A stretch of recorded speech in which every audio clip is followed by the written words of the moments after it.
Here comes the Clarity series brought to you by Inspiration Side and hosted by Chris. It's about to be a long ride, and I guess you are very ready to get some clarity, discover, recover, uncover, and don't forget like, comment, share, subscribe, and turn on your notification bell. Another good episode and another day to learn and to get clarity on academic choices and career impact. And I'm so glad to have in the house Bolu Onatade to share with us something very important, something that we may not like to talk about or just feel like, why do this? I don't know, but I have that I have that notion about it. Hi, Bolu. Hello, Grace. Hello, everyone watching. It's a pleasure to be here. Yeah, thank you so much for joining us on this episode. No We're worries so at glad all. to have you. Yeah, so glad to be here. Okay, so Bolu is trained to postgraduate level in politics and international relations. He had his BSc at Osho State University. We're from the same. We have the Love same that. arm. Yes, clock it. And his MA at the University of Hull. His professional career started in academia, where he taught politics briefly in the university, then worked in market research and data analysis before settling into policy and development research in think tank. These days, he works in policy and regulation, basically English higher education regulation at the moment, but he sees himself in regulation in other industries in the future. It's such a pleasure to have you this morning. And I mean, I can really say that you have a lot. I mean, from politics, education, to lecturing, to doing market research and data analysis, and then regulation. That's quite a chain of engagement. But Yeah, so let's start with like the basis. Let's start from the beginning. How did you get into BSc political science? Like, why did you choose that? I don't yeah, know if you add that notion, but sometimes people feel like if you study political science, you have to do politics. And in Nigeria, they're like, politics is a dirty game. So why are you doing political science? Or were you giving the course? yeah. So that question around, people talking about the fact that you've studied politics, you should be a politician and all that. It's something that I really intend to demystify in this conversation, right? But essentially, to begin with the first question that Grace has asked, how did I end up with politics? To be sincere with you, it was just random, right? Hmm. I was trying to get into uni. Um, I had chosen law as those days when with JAM you choose several courses. I chose law, one uni, political science, another uni, probably mass comm, another uni. And the uni that took me just gave me political science. And Mm, you know, I was just really I was really like not assuming. I didn't assume anything. I went in like open-minded, and I can say that I wouldn't have done any other thing. I wouldn't have studied any other thing. I think that this course that I studied has been very valuable to me, and mm, I love it so much, and I'm just happy that I made the choice. I think God made that choice for me essentially because, as I said, I just applied to several unis and it happened that it was that particular course that I was admitted for. Yeah, so I think that was God just ordering my steps. Yeah, but that's not to say that you shouldn't be intentional about what you want to do. If you want to study anything and you apply, you don't get it, please feel free to reapply next year. You don't have to do like me and just take it and just do it. Yeah, I hope I've answered your question. yes, yes, you did. So how was it like in the first year saying that it wasn't what you really originally intended for that you got? So in the first year, I mean, getting to acclimatize yourself with the whole course and everything, how did you bring yourself to like, this is my reality. I'm going to do this. Yeah, to be fair, I wouldn't say it wasn't what I applied for. I would say it was just one of like a range of things that I applied to, and Mm, it just happened that it was that one. So yeah, yeah. But to get back to your question, so for me, having been in the arts in secondary school, had a background in government, which is like a very serious foundation for political science. So getting Mm. into uni and in my first year, I think that I was able to seamlessly settle into the course, right? Because Mm. in government we had learned about democracy and government and the arms of government and those kind of stuff. So getting into school, into uni, and and studying those things in a more structured and more sophisticated way, I think Yeah. was like the natural leap from there. So my first year, I was just really enjoying it and learning. It Mm. was as if I was in a new world, learning about so many things, from what Yeah. politics is and what politics isn't, from what power is, what influence is, Mm. just all of those different variants. So it was really interesting and enjoyable for me in my first year. Yeah. Yeah. So okay, yeah, so your first year was interesting then. Across I think 4 years, right? Yes, yes, yes, Minus yes, yes. yeah, 4 years. minus yeah. So how was it like? Did the interesting part continue down the line? Yeah, yeah. So this might sound too beautiful a story, yeah, because I acknowledge that it is indeed like a very smooth and just straightforward story. I acknowledge that other people might not have had it, this way. Or if you are currently in school studying politics, it might be that in your first year you are not really feeling the course and you eventually get hooked in the second year, or wherever. Or it might Mm. be that you were really hooked in the first year and you lost interest along the way. So I acknowledge that realities could be different, right? But for Mm. me, in my first year, as I said earlier, I really enjoyed, studying politics, and particularly, the fact that it's a course that required you to do a lot of independent thinking, and it was also very practical, right? Because if you're studying about political systems and you're talking about democracy, you talk about Nigeria as a democracy, and you try to see whether the elements of democracy are evident in a country like Nigeria, and you compare that to other countries to see whether. So it was really practical, and so it wasn't. I mean, there were a lot of abstract stuff because you do theories Yeah. as well. Yeah, but it was lightly practical. So to come back to your question quickly, yeah, it just continued, into my second year and third year and fourth year, and I think that in my second year, because in the first year I had really good results. In my first Yeah. year, I made a first class in my first year, and so because of that, also because probably I wear glasses and I sit in front of the glass, so it just happens that there was that natural kind of expectation from me. Colleagues started calling me prof. They started Mm. bringing things to me to explain. Lecturers started knowing me. And so there was just that kind. I just found myself in a situation where I just had to be serious and keep delivering good results. And as Yeah. you find out, I had to just keep up that, and I eventually graduated with the first class actually. Yeah, but again, I recognize that people's experiences might be different, right? But Grace Mm. has asked me about my experience, and that is why I'm sharing my own experience. Yeah, yeah.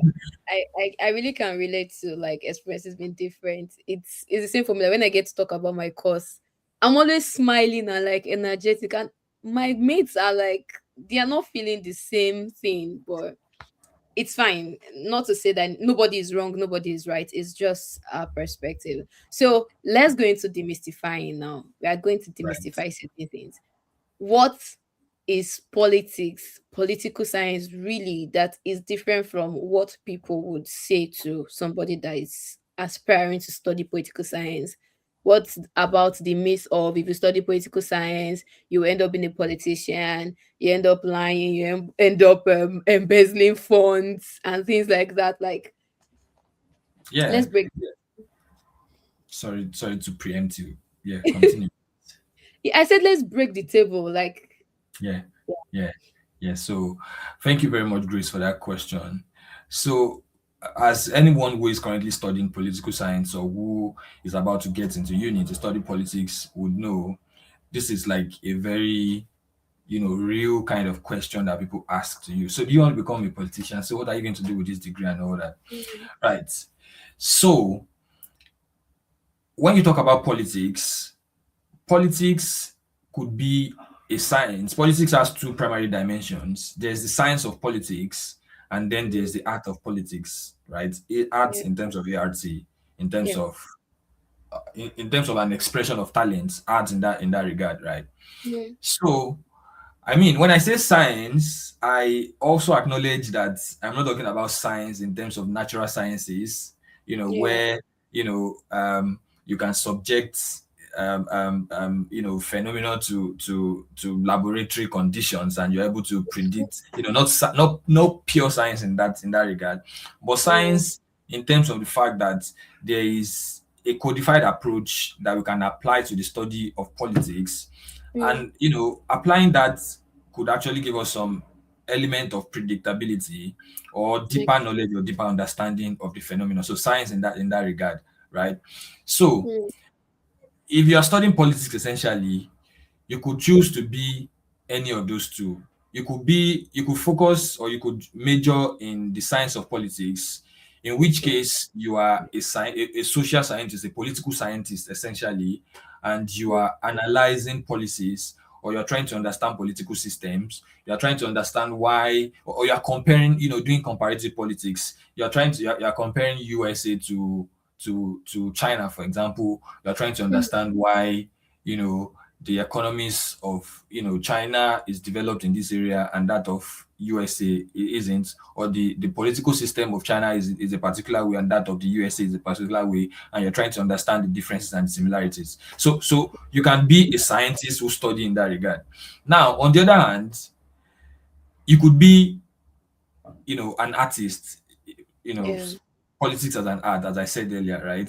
And that is the practical expression of politics. That is when you join a political party, you are campaigning, you are doing all of that, right? So politics could be an art and a science, and it really Yeah. depends on what your preference is, right? I would also like to just point out that the kind of skills that you need to be a very good politician are most times inherent. There are things that you're born with. For example, if you're a good orator, or you're somebody who has charisma, or you can just bamboozle people with words, and just those kind of things are not things you learn in Yeah. school especially. And as a matter of fact, most of the best politicians that we have or that we've had in Nigeria are people who actually did not go to uni or did not study politics, right? So That's true.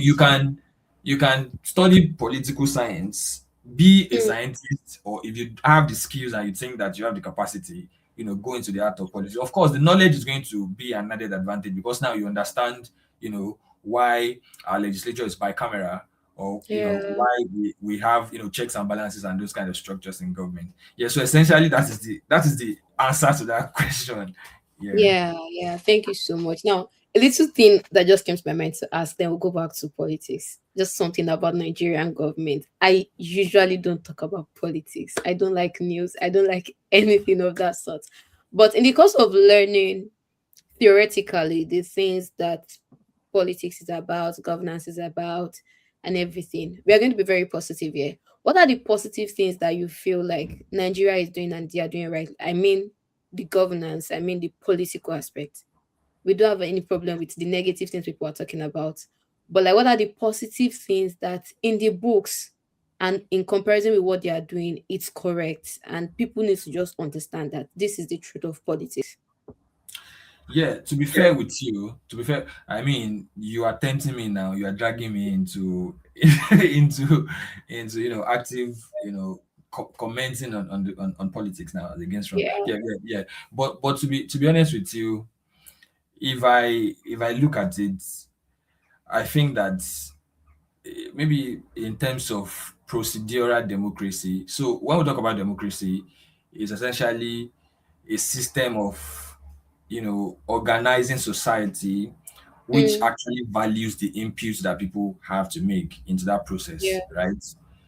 So some countries do not express all the full dimensions of democracy, but Mm-hmm. if they do elections, that means if people vote, and if they have that structure of elections, people can vote, political Yeah. parties can register. We call that procedural democracy. So I think Yeah. that in that regard, there are countries in the world that one party countries, that it's just one political party that keeps winning. In Nigeria, since the beginning of the Fourth Republic in Yeah. 1999, we've had PDP, we've had APC, different iterations, even if it's the same people essentially living and going to other Yeah. parties. But at least there's that impression, and you see it, that elections happen. Mm. The question of how free and fair they are is a different ball game entirely. elections Yes. happen. Elections happen. In other places they don't, right? Mm. Elections happen. Every 4 years, the president goes, comes, governor goes. So I think that in that regard, we we we are doing something democratic, essentially. Yeah. Okay. Okay. That was very good and very positive enough. And I think we'll just leave it there. Yeah, we'll just leave it there. So now back to demystifying politics. Now, what are the, I don't know if I should call it courses, but yeah, courses, because sometimes people have an idea of when you are doing this course as in BSc this is all you are going to learn. Then if you really go into the course as in 100 level, 200 level, 300, and you check all the modules involved, you find out that there are some courses or some topics you never thought of that would be involved that are needed. They are not there for fun or there to add to your unit or something, but like they are really needed. So what are those courses or topics that you would say you probably never expected, or in the course of learning you saw the essence of them and why they are very essential to Yeah. politics? Yeah, thank you very much, Grace. And that's a great question. That's a really great question. Yeah, so having not really had knowledge about politics before studying it, a lot of things that I encountered in terms of the courses were like really new, right? Mm, So I think that to speak to your question, in terms of the kind of courses that you might not naturally expect, but you come to engage with if you are studying political science, or international relations, or political science and international relations, or international politics, or any dimension, or any any dimension of that. Yeah. So I think for me, one of them was really comparative politics, right? okay. And I think you do that in your year 3 or year 2, and what you're essentially doing is that you are comparing political systems across countries, right? So you are trying to find similarities, you're trying to find differences, and you're trying to be able to explain those differences and similarities, right?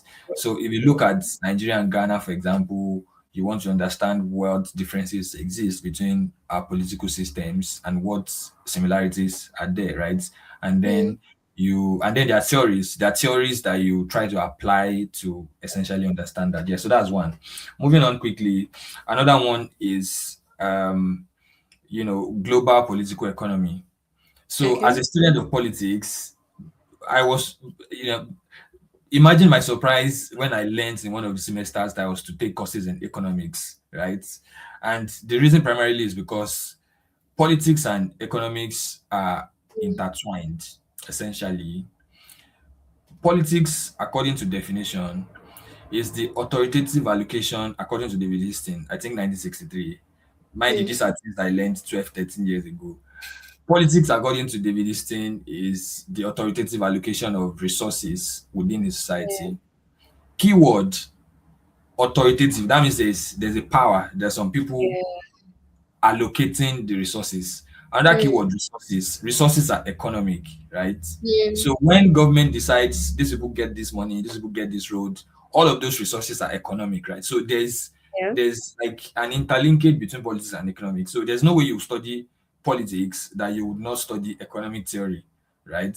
Mm, So that was like a shock for me because I had to take courses in economics, and then I even took a course that was named or titled political economy. And as a matter of interesting. fact, that's like my major now, right? So Mm, essentially, you're trying to understand the relationship between politics and the economy, and how that affects people and society and countries and all that. yeah. Moving on quickly, you're also going to learn research methods because Okay. as a student of politics, you need to know how to do your research, right?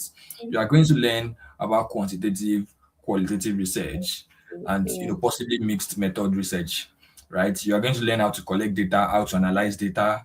You are going to learn how to apply theories. You are going to learn how to develop hypotheses and all of that. So proper research, Wow. depending on the school that you go to, by the way, but Yeah. proper research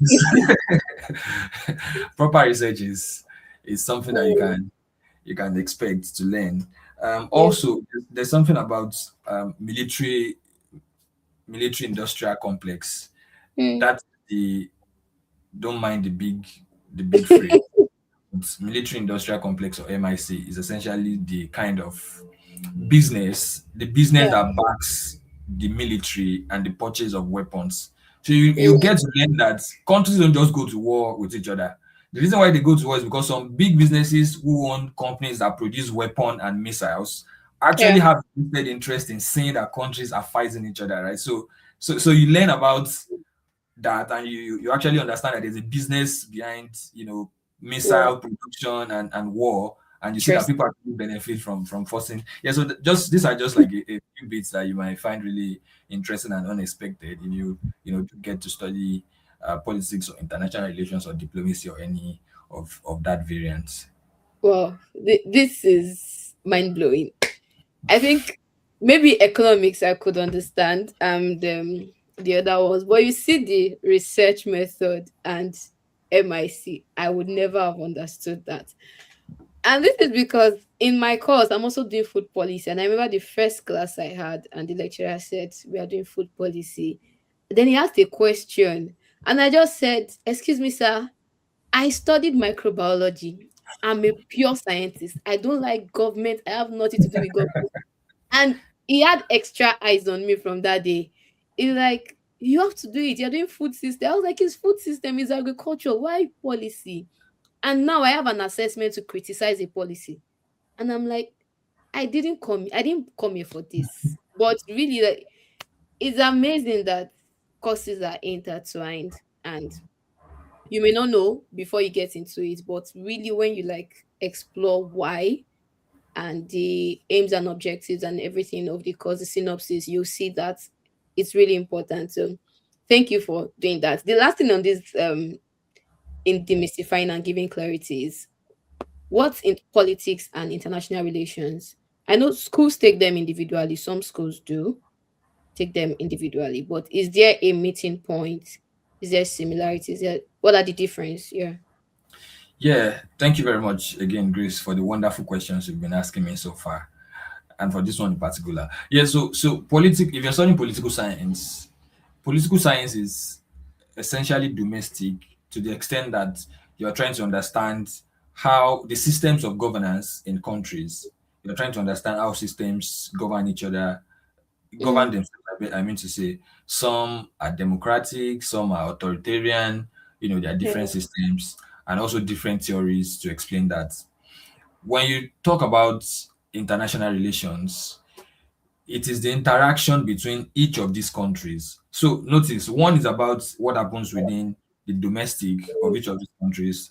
The other is around what happens when those countries then come out to interact with each other in the international realm, right?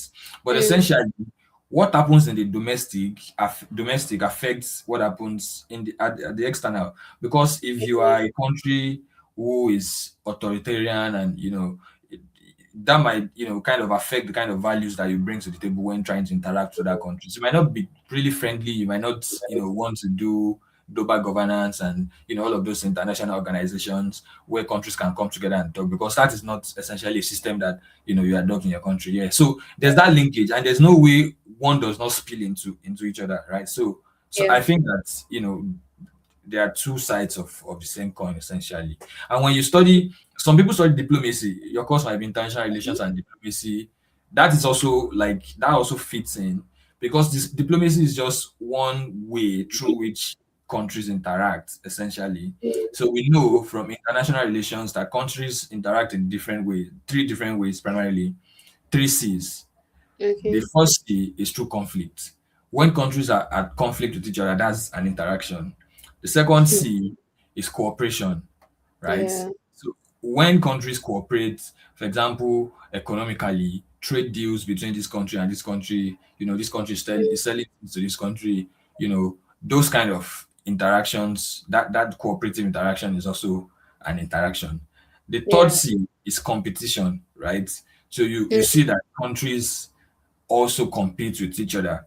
So, for example, in the production of weapons, right? yeah. Yeah. So this country would want to develop or build this kind of fighter jets. Another country Mm, want to, yeah. So in that regard, countries compete, and that is also a way that countries interact. So yeah, I would have answered the question. That's yeah, that's a great one. Thank you so much. Thank you for that. So let's move to the career aspect now, from being students to being career. How was it for you? I think from your bio it says that like you went into lecturing at some point briefly. So how did you transition? Because I was supposed to have an episode on another platform entirely about transitioning from being students to being a career professional. It might be difficult for some people where you just think, oh, you come to class, blah blah blah, and then you get into the career space where they expect you to resume work at 8 a.m., have deliverables, know ethics, know how to develop relationship with people. And so sometimes it might not come easy for some people. And in a world and country where they expect you that once you are done with school, they're asking you for 5 years experience, and you're wondering, Ibo Motiferi. So how was it like for you transitioning from being a student into the career space? The entry level and your growth, how was it? Yeah. That's brilliant question again. Yeah. So the first thing I would like to say here is that, as a matter of fact, what you realize in the career space is that oftentimes people do not build a career in what they study. That's a fact. Mm, I'm yeah. not saying that to encourage or to discourage you. That is just a fact that you need to know. That's information that you need to have. Because if you leave uni with the intention that, oh, this is what I saw, this is the only thing that I must do, then you are already setting yourself up for surprises, right? So you Mm, realize that a lot of times, people work in areas that they have not studied. That's a natural thing, and you can even think that that is a Nigerian thing. You can think, oh, because of the dysfunctional system in Nigeria, you studied banking and finance, but it's POS you are doing, all those kind of mhm, things. You can think is a Nigerian thing, but it is not a Nigerian thing, because I currently live and work in the UK, and I can tell you that, in my experience, a lot of my colleagues who are doing the particular thing studied something different. So that's not the Nigerian thing; it's a global thing. People study mm, one thing and eventually do other things. So you might study politics and work in politics or work in relation to politics, and it might be something mm, entirely different. Just be open-minded. That's the first thing I wanted to say. Now, the second thing I would like to say is that, in terms of transitioning, from being a student to a career person, yeah. there are a couple of things that you need to know. So you need to know that, in the first instance, school is not, you are not just in school just to study the course that you are studying, right? Yeah. You are in school to develop yourself as a person, right? Mm, And, as a matter of fact, I would even say 50% of that development comes through what you study in class, right? The other mm, 50% is from extracurricular activities, right? yes. When I was in uni, I was in my fellowship, kind of. It was a church kind of, but we had a students kind of gathering and all that we did. I was there, and then I also did debates. Mm, I In fact, fun fact for you, I represented our uni, Osun State University, at several, debate really? tournaments, both nationally and internationally. Wow, that's good. Yeah, and as a matter of fact, this is, you can say this is me tooting my own, but please let me. And also, as a matter Yes. of fact, I think that at the All Nigerian Universities Debating Championship, the highest that a uni Osun team has ever gone, which is the quarterfinals, it was Yeah. myself and Temilolu Agundele from University of Law. I think in 2016 Wow. or thereabouts. It was our team that actually made the only quarterfinal appearance that any Osun State Yeah. University team has ever. Um, yeah, Uh, of, yeah. But away from that, I was yeah. just trying to say that you need to gather experience. I Mm, also did student politics and all that. So whatever opportunity you see, if there's an opportunity to support a lecturer with some research, I know mm, that, back in the days, there's some lecturer that would just need somebody to quickly do a few things for them. Please seize that opportunity. That's work experience. Because if you're yeah. applying to jobs and you say you are a research assistant, you've got experience supporting a professor or a lecturer with their research. You are right. You are not lying, right? So Mm, if the opportunities to do those kind of things, we do them, do debates, do could, whatever could give you some sort of experience at all, you need to do it. In other climes, there are opportunities for internships. yeah. I mean, maybe in Nigeria there might be as well. the opportunity for internships, summer internships where students can just go work for 2, 3 months and Mm-hmm. collect little experience, right? So that Yeah. when you eventually get out of uni and you are starting trying to get a job, your CV is not just blank. It's not just 4 years BSc political science. That's all. Even if you are the employer, will you employ yourself? I lost you for a bit, Grace. It's okay, I'm here. Yeah, yeah, awesome. Yeah, so even if you are the employer, I'm sure you will not employ. You just see somebody's CV and the only thing on there is just yeah. So you need to try as much as possible to pick up experiences that could enrich you in one way or the other through whatever forum or whatever opportunity you find. And I think that that adds to your marketability essentially because when you leave school, it's very competitive. The job market is competitive. You are competing with people and all that. So anything that could give you an advantage in terms of experience or in terms of any addition to your CV is Mm. something that you should prioritize.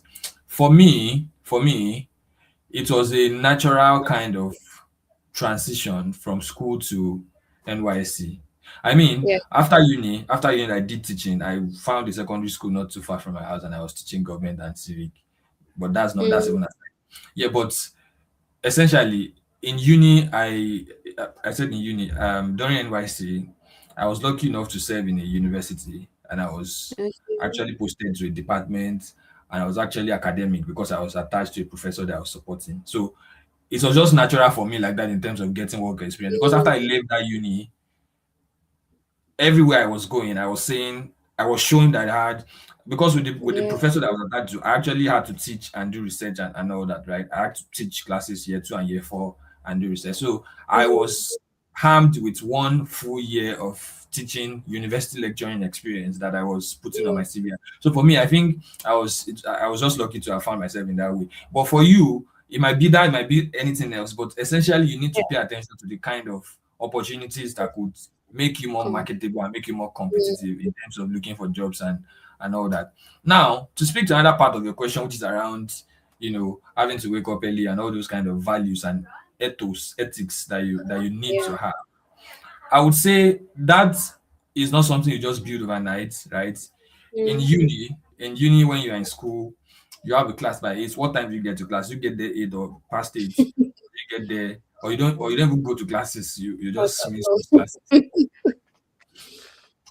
The truth of there's one proverb, there's one adage or proverb that's come to my head now in Yoruba that I'm Yeah. really, really inclined to say that fits this. I'll say it and Yeah. probably try. Yeah. It's fine. The Yoruba should say, "Nǹkan tẹ́yẹ bá jẹ lèyẹ ń bí fún." Oh my god. So essentially, that means that means it is what you have that you would show Yeah. when the demand comes. I don't know if that makes sense to you. Mhm. So if you're somebody who plays strong, you don't go to classes, you are under, you can't start the job and you just think that you will Miraculously. just be waking Mm. up by 8 and just be getting to work at the appropriate. It doesn't happen like that, right? You are somebody that if you have assignments, it is on the very last day, very last minute when the class rep is collecting, that's when you submit. If you have deliverables at work, there's every tendency that you will not be able to meet those deliverables in time, right? Mm. So I think that Yeah. these are values that you develop throughout your life, during undergrad, at home, Mm. yeah, and they actually, build into the kind of person that you be in the work that you become in the workplace, right? So I think the lesson that you need to take from this is that you need to just sit tight and make sure you are developing the right kind of values. If you have an assignment, you are doing it, turning it in time. Mm. If you have an exam, you are actually preparing for it, you are studying, right? Because Yeah. studying doesn't stop at school. When you get to work and they give you something to do, you have to study. If you don't know how to do it, you have to learn how to do it, right? So Yeah. that's studying, right? So Yeah. Yeah. not to overflog that matter, but I think that is essentially what my initial thoughts are on that question. Thank you, Grace. Yeah, thank you. Thank you so much. That's so real and so profound. Thank you so much. Now I'm just going to take it a step further from there, from the ethics to the skills. Now, this might be like just on a general scope for somebody that studied political science and maybe fortunate to work in that field or in a related area. What are the skills that are needed to, like, at least generally you should to the barest minimum have this. Right. Thank you very much, Grace. So I would that question I would add another question to it that would answer. The question you've asked me is what skills are needed. I think I also talk about the kind of jobs, or are you still coming to that Oh later? yeah, we can go to that later. Yeah. We can just do the Later. skills, All right. All dive right. into Great. the yeah. Great. So with skills, so the kind of skills that you need to so let me get the question right. The kind of skills you need to be able to work, the kind of skills you can Yeah. build out of studying politics. Out of Exactly. studying politics, and then the skills you need to just have to be maybe political scientist or a policy maker. This the one you need to get from the studying, and then the one you need to like you need it practically for success in your career. Yes, yes. Thank you very much. So, talking just to speak to that briefly. So, in the first instance, I think that um, you need to be an analytical person. You need to be Mm, somebody whose mind works, right? If they tell you the sky is blue, mm, right? I mean that's very obvious. But if they tell you something not so obvious, you need to be yeah. somebody who is able to question that in their mind and wonder why is that so Mm, that tendency to be analytic, I beg your pardon, that mm, tendency to ask questions is I think that even apart from political science or anything, that's a core life skill. That's a life skill. yeah. That's a skill that every like person must have, right? Yeah, Mm-hmm. because political science will teach you how to argue, how to compare systems, how to see whether this system is better than this or what differences are there. Yeah. So that keenness to argue and to analyze things is something that Mm, you develop from studying, politics. Classic exam questions in politics, they could say something like, um, could you explain briefly or succinctly engage the relationship between politics and law in Africa. mm. That one sentence you could end up writing 10 pages on that one sentence, right? Because Wow. you then need to sit and think about, okay, so what do I need to do essentially with this question? Relationship between politics and law. So that means I first of all need to engage what politics is and what law is, right? Always. We then begin. So that ability to analyze and to process things and to ask questions, right, is a Mm, very crucial skill that you develop from studying politics. And I think in any work that you're doing, you need that skill. Beyond that, research skills are also mm, very crucial for you. If you study mm, politics, you will do political research, political analysis, right? mm-hmm. And as a matter of fact, you pick up a lot of research skills, you apply them in your day-to-day study, and Yeah. also, in your career, that is like a skill that is very, very valuable, right? Okay. Another skill is around, you know, geopolitical geopolitical and economic analysis, right? Because of the knowledge that you develop about geopolitics, which is Mm, essentially how geography affects the behavior of countries, yeah. how a country that is landlocked, that's a country that has land all around, or a country that Mm, is littoral, a country that has, if I'm not mixing them together, a country that has water around it, right? How yeah. that particular geography influences how that country behaves. That's geopolitics, right? So, Mm, that mm, knowledge of geopolitics that you have, that knowledge of economics and what happens in the political system is also very important thing, because oftentimes you find yourself in roles where you need to a business, they're trying to take a business from one country to another country. They need somebody to explain to them what the political yeah. situation in that country is and how that affects. So that knowledge and that ability to analyze geopolitics and understand it, Mm, understand things that are happening, faster than the regular or the average person is also an advantage, and it's something that I think is very valuable for you in your career. yeah. Yeah. Thank you so much. Now to the job sector. Yeah, I would like you to talk about jobs on a broader scope. But what I had in mind before, the particular question I had in mind was if you don't want to work with government section, you don't want to be politician like we were saying, or a government public policy maker, how do you what are the areas or the career opportunities in the private sector that people probably don't know, don't have enough idea of? Yeah, yeah. Thank you very much. That's a good question. You've ate with all the questions you've been asking. All good questions.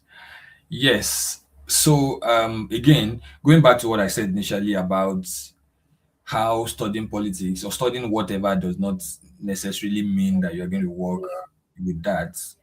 So I think that what politics does or gives to you is foundations. It gives you Mm, a lot of skills that are applicable in a wide range of sectors and a wide range of mm, roles. As I said just before now, you pick up research skills, right? yeah. You are analytical and argumentative. You're able to ask questions and, you know, and another very important skill that you pick up is writing and communication skills, right? As Mm, somebody who studies politics, you are able to write and make arguments and mm, essentially compel people with your writing and be clear. You're able to, yeah. to express ideas, convey information very clearly, and also subject to the kind of audience that you have, right? Mm, So this is another skill that you pick up. So essentially, for somebody who has studied politics and doesn't want to be a politician, there's so many things you can do. You can be mm-hmm. a research. You can while in school, you can just you learn how to do research, quantitative, qualitative in school, but you can develop Mm, yourself a lot better. You can learn Power BI, you can learn mm, Excel, you can learn all of those more practical tools that mm, are employed for data analysis.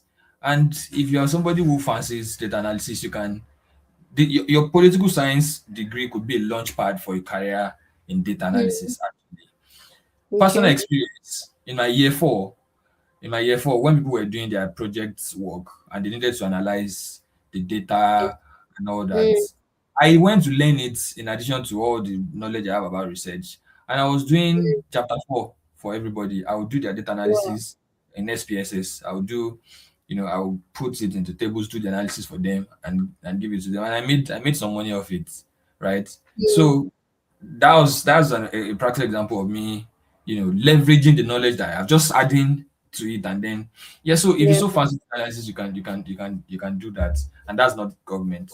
Yeah. Another thing you can do is, as I said earlier, you can be a geopolitical analyst, a Yeah. political analyst, or a geopolitical analyst. Essentially, based on your knowledge of geopolitics, you are able to Mm, analyze what is happening in countries and in markets, right? yeah. And you know consultancies essentially need people who are able to do that, who have those skills, who are able to you know Mm, a business comes to them to I'm saying essentially that the kind of skills that you pick, especially around your ability to analyze what happens in economies and in countries, is a very yeah. valuable skill for consultancies. So you can be a consultant Mm, essentially, and the value for clients is that when clients come with, we want to move into that market or that market, they need somebody to, analyze what is happening, what the political situation is, because politics affect the economy. As I said earlier, yeah. if a country is at war, you will not be expecting to go in there to do business because businesses will be short, right? Mm-hmm. If the politics is not, if a country is not democratic, or if the institutions of government are fused, right? Mm, It is going to be more difficult for you as a business to penetrate that kind of a country. Right? So yeah. so that skill around being able to analyze is also another very important skill that could put you, in a consultancy a career. Mm, Also, you yeah. could work in a think tank. You could work in a think tank. Think tanks, I have had my own fair share of work in a think tank. I used to work with CC, Center for the Studies of the Economy of Africa. That's a think tank that was, um, I think it was this woman, Okonjo Iweala, that started that think tank in Abuja. So I Mm, spent some time at that think tank doing some research around, politics and development okay. in Africa. In Africa. And I even did something around education. I know we're doing a research for some clients around um, foundational literacy and numeracy in Africa. We're doing comparative studies. So we're comparing what was obtainable in the west of Africa to countries like South Africa in terms of foundational literacy and numeracy. I didn't study education, but Yeah. foundational literacy and numeracy has an implication for development, which is related to Mm, politics. So my Politics. knowledge of politics and my experience with doing research and all that, you know, Mm, and I was a research person there. So there are so many different applications that you could derive from yeah. studying politics. The most important thing is to be open minded, and Mm, you know, and be just pay attention to opportunities. Opportunities will come. You just need to know how to position yourself and how to fit your experience into them. okay, thank you. Thank you so much for that clarity as regards career opportunity. So this is going to be like the last sector, the last part of this conversation, and it's going to be about you and your current your current job role, which has to do with regulation. So why regulation for you, and how has it been? And then your regulation, like currently it's like in the English higher education, in that scope. So how did you get into that, and what's so fascinating about it? That's like five questions in one, but I'll try to answer as much as I remember. Yeah, so just a quick, like, thank you very much, Grace, for the introduction. That was really perfect. Yeah, so Yeah, I studied politics. You know, after politics, I lectured for a year or thereabouts at the yeah. university, and then I went to Lagos, and then I started working as a data analyst for a market research, MDC Africa, a market research, South African market research, not South African. The owner, the CEO was a South African, but it was in Okay, okay. Nigeria, and was Nigeria. that's not even relevant. I hope you can cut that out of Yeah, this. that's fine, it's okay. Yeah, so I spent some time doing data analysis, and then Okay. after that, I went to work in policy. You know, Mm, yeah, so I've been around really. So the way I ended up in regulation was actually random. I was working in I was working in a company, in an organization. So I currently I'm a regulation manager with the Office for Students, which is like the English higher education regulator. The Nigerian equivalent would be like the um um universities commission, you know, that organization that gives accreditation and yeah. registration of universities and all that in Nigeria. That Yeah. would be NUC, Nigerian Universities Yes. Commission. That would be the Nigerian equivalent. Yeah. Okay. So I was working in an organization that is a regulator, but I was doing policy work. And Okay. then there was an opportunity to move into core regulation. Yeah, because when you are Mm, doing policy work, you are thinking about issues, trying to come up with solutions for mm, them, trying to improve, you know, processes and systems and all that. But in actual core regulation, it means mm, that you are looking at the regulations, at the laws that apply to that sector, and you are yeah. trying to apply them to the players in that sector. You are trying to Okay. look at the players in that sector. You are trying to see whether they are trying to play smart and whether they are Mm, complying with regulations. So that is core regulation. So notice what I was okay. doing before was policy work, you know, thinking, solving problems and all that. Mm, But then there was an opportunity to move into core regulation. I just, you know, I was like, as I said to you, you have to be open minded. I was open yes. minded, decided to try it, and you know, Mm, I got into. I mean, the skills that you need are those that you get from studying politics. You need to be yeah. analytical. You need to be able to communicate properly. You need to be able to grasp complex problems, you Mm, know, very fast, and also be able to work under pressure and you know around ambiguity. You know, you okay. don't always have all of the information that you need about the problem or a matter, but you need to be somebody who's able to process Mm, and think about things on their feet. Yeah, so there was just the opportunity. I took it, and then I've loved it.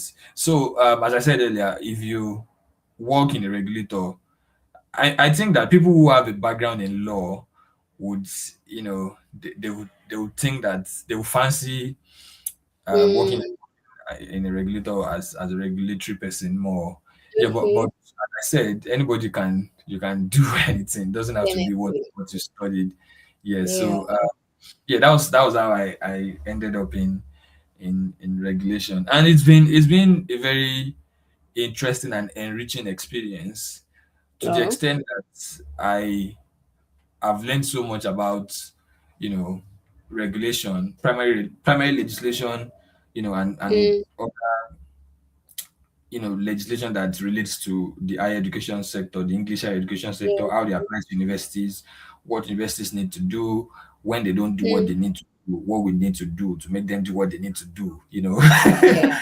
Investigations, enforcement, you know, having conversations with universities, ensuring that they are Mm, complying, with our conditions of registrations and ongoing conditions of registration and all yeah. that. Okay, so that's very good. This is just on a lighter note.